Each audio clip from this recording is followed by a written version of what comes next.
నమస్తే, welcome to reflection news. Ampere Sharma. Tata bye by అయిపోయాయి. ప్రేక్షకులారా, ఈ నినాదం ఎవరిది? టాటా బై బై అయిపోయాయి. ఇది రాహుల్ పేటెంట్ హక్కులు. ఇవి రాహుల్ గాంధీకి పేటెంట్ హక్కులు.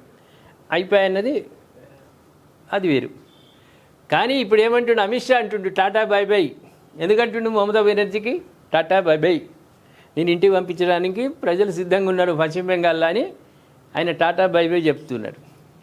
పశ్చిమ బెంగాల్లో భాజపా విజయం సాధించి ప్రభుత్వం ఏర్పాటు చేస్తుంది. ప్రజలు టీఎంసీ అధినేత మమతా బెనర్జీకి టాటా బై బై చెప్పాలని నిర్ణయించుకున్నారని కేంద్ర హోంమంత్రి అమిత్ షా సోమవారం పునరుద్ఘాటించారు.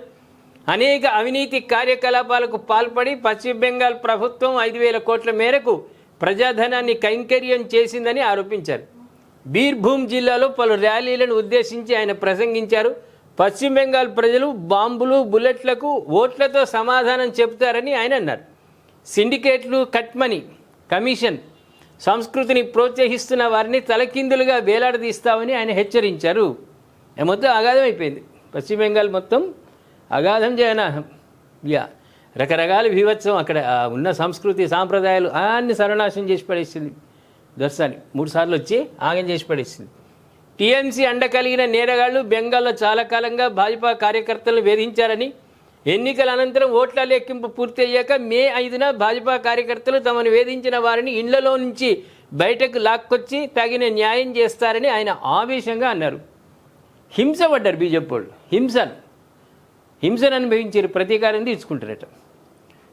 ఈ నెల 23న పశ్చిమ బెంగాల్లో తొలి దశ పోలింగ్ జరగనుంది. ఆ రోజు బయటకు రావద్దని నేను టీఎంసీ గూండాలకు సలహా ఇస్తున్నాను. వాళ్ళు బయటకు వస్తే మే 4న ఒక్కొక్కరిని గుర్తించి జైలుకు పంపుతాం. సుప్రీంకోర్టు న్యాయవాదులు వచ్చి అక్కడ సర్వే చేస్తూ ఉంటే వాళ్ళని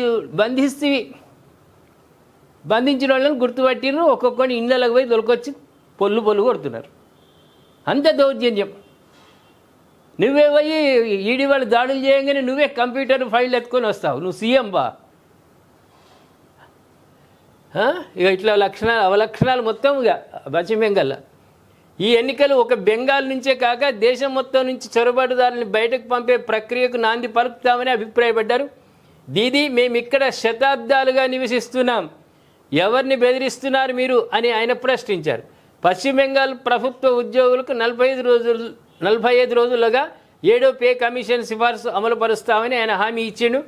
మహిళలకు నిరుద్యోగులకు నెలకు 3,000 చొప్పున ఇవ్వడంతో పాటు గర్భిణీలకు 21,000, దివ్యాంగులకు 2,000 అందిస్తామని ఆయన హామీ ఇచ్చిండు అమిత్ షా బీజేపీ తరఫున.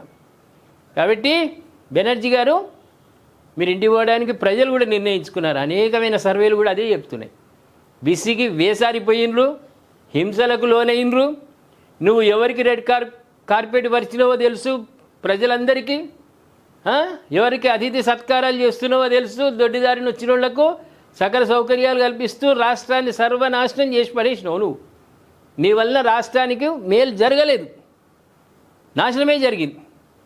కాబట్టి నీకు ఇక బై బై, గుడ్ బై ప్రజలు చెప్పబోతున్నారు అని అమిత్ షా చెప్తున్నాడు. ప్రేక్షకులారు, మీరేమంటారు? ఈసారి మమతమ్మ ఇంటికి పంపిద్దామా? అన్ని అధికార లాంఛనాలతో ఇంట్లో కూర్చుండబెట్టి రెస్ట్. బీజేపీ ప్రభుత్వం వచ్చే అవకాశం ఉందా లేదా? దయచేసి మీ కామెంట్ రూపంలో తెలియజేయండి. సబ్స్క్రైబ్ చేసుకోండి, షేర్ చేయండి.